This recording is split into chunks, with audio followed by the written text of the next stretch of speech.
aku bagi satu kiasan. Bagi satu kiasan. Cukup dengan kiasan itu, kau akan terlihat wajah aku. Apa kiasannya? Ya Musa, kata Allah, kamu pandang akan bukit Tursinai. Pandang bukit Tursinai. Kau pandang, kau tilik, kau tengok, kau lihat, kau tatap bukit itu baik-baik. Selagi kau nampak bukitnya masih kekal di tapaknya, bukit masih kekal di tapaknya, kamu tidak akan terlihat aku Allah Subhanahu Wa Taala. Tetapi jika kau pandang, kau tilik, kau tengok, kau lihat bukit ini sudah tidak lagi duduk di tapaknya. Setelah kamu tidak terlihat lagi bukit Tursina, disitulah kamu akan lihat aku Allah Subhanahu Wa Taala. Baik, dengar baik. Ya Musa, kamu pandang bukit Tursina. Ini apa ini? Tursina. Jikalau kau masih nampak bukit Tursina, kau tidak akan nampak aku. Jikalau kau tak nampak lagi bukit Tursina, baru kau nampak aku. Faham? Dengar baik. Lalu Nabi Musa pun pergilah ke bukit Tursina yang ada di Palestin sana, di Israel sana. Nabi Musa pun pandang, tengok, tilik, lihat akan bukit Tursina. Jikalau aku terlihat bukit, aku tak nampak Allah. Jikalau tidak lagi terlihat bukit, baru aku nampak Allah. Bagaimana nak terlihat bukit? Sedangkan bukit Tursina tu terpampang, terpacak di depannya. Tapi dia tilik, dia lihat, dia renung, dia amati. Kata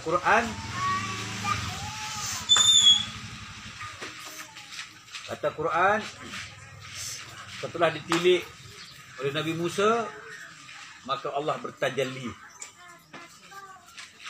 kata bukit ini, maka meletuplah.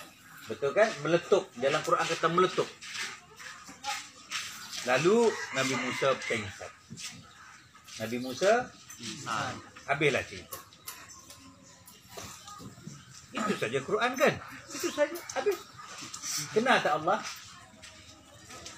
Dia tanya, kenal tak Allah? Belum habis. Apa ni kenal? Oh, kalau kenal bagus. Kenal tak Allah? Dengan cerita itu kenal tak Allah? Kita tidak boleh kenal.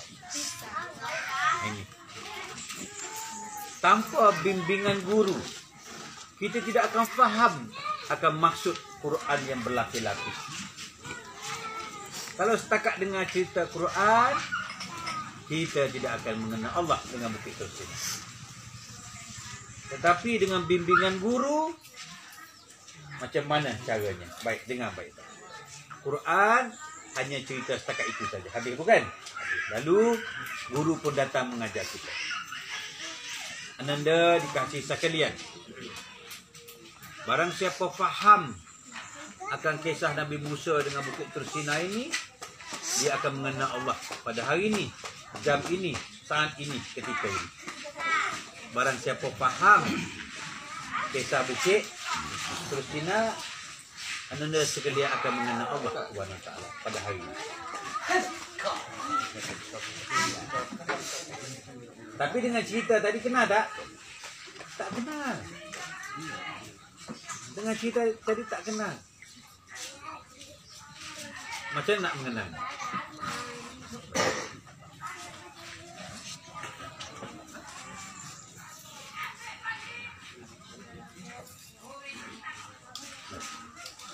Macam mana cara nak mengenal Allah melalui kisah Nabi Musa dengan bukit Tursina. Kalau kita baca Quran, kita tidak akan faham kalau tanpa bimbingan guru. Baik, macam ni anda ya. Bukit Tursina ini bukannya meletup, artinya pecah, berkecai macam debu. Meletup bukan pecah sebagai menjadi debu, tidak.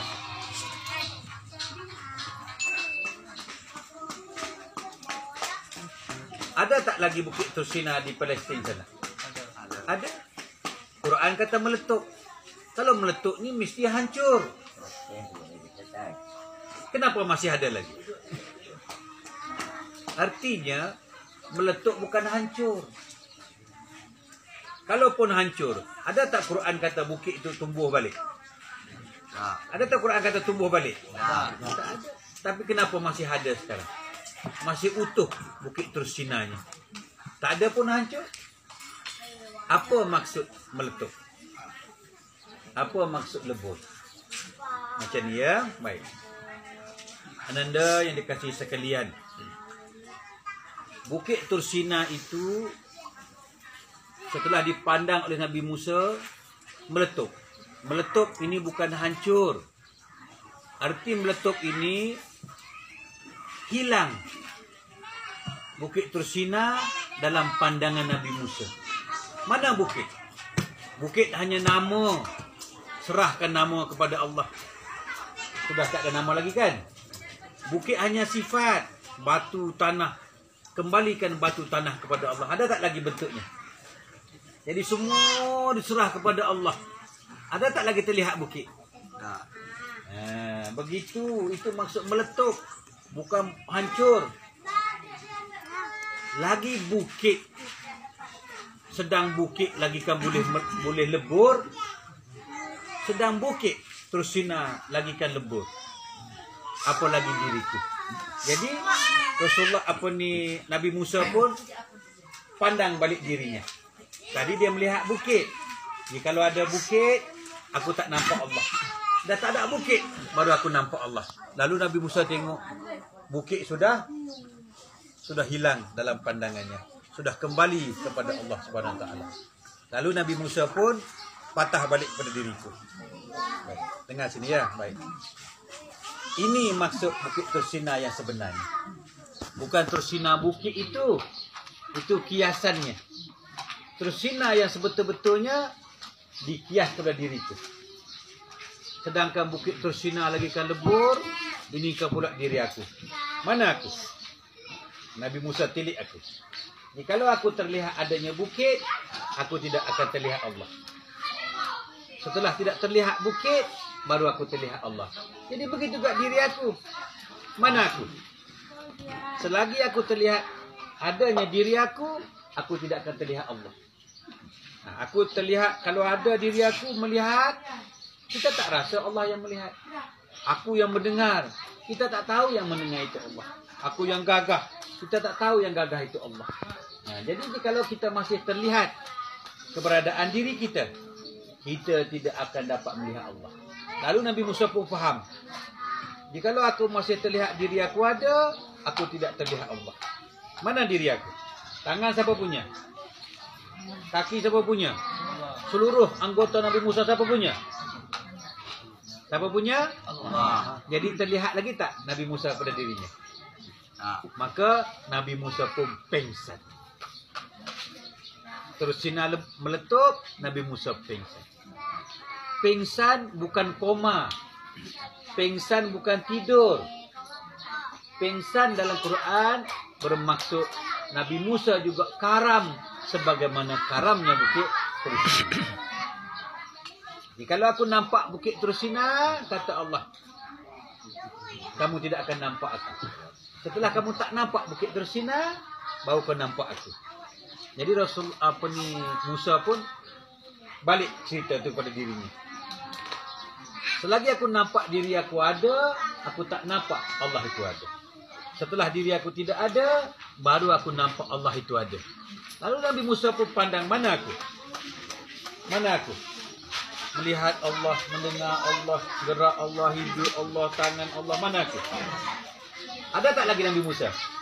Jawab, ada tak lagi Nabi Musa? Itu dikatakan pengsan. Pengsan bukan tidur, bukan koma. Pengsan itu apa? Lebur. Maka hilanglah Nabi Musa. Gaiblah Nabi Musa dalam wajah Allah. Maka kenalah Nabi Musa kepada Allah pada hari itu dengan cara ilmu bukit Tursina. Tuan-tuan, selagi ada diri kita, kita tidak akan dapat melihat Allah itu ada. Setelah kita tak ada, barulah kita tahu Allah itu ada. Jadi sekarang mana kita? Ada tak kita lagi? Tangan milik siapa? Kaki milik siapa? Seluruh kita milik siapa? Pengsan tak? Meletup tak? Lebur tak? Jadi kalau tidak ada kita, siapa yang ada? Kalau tidak ada kita, jawab. Siapa yang ada? Allah. Gagah siapa? Kuat siapa? Melihat siapa? Mendengar siapa? Hidup siapa? Yang wujud ni siapa? La maujud bil haqqi illallah. Maka pengsanglah Nabi Musa selama-lamanya. Sekali kita jual diri kita kepada Allah, jangan lagi dibeli kembali. Sekali jual, tetap terjual selama-lamanya. Jadi kenalah kita kepada Allah pada hari ini dengan kisah Nabi Musa. Caranya, pengsankan diri, meletupkan diri, karamkan diri, jualkan diri kepada Allah. Ada tak lagi kita? Jawab, ada tak lagi? Yang ada siapa? Allah. Maka kenalah kita Allah. Pada hari ini kita tidak ada yang ada. Kalaupun ada kita, ada semacam buih, semacam buih, semacam kapas, semacam gelas, semacam baju. Ya, habis. Habislah cikgu mati dah, tak ada ilmu dah. Tutup rakaman.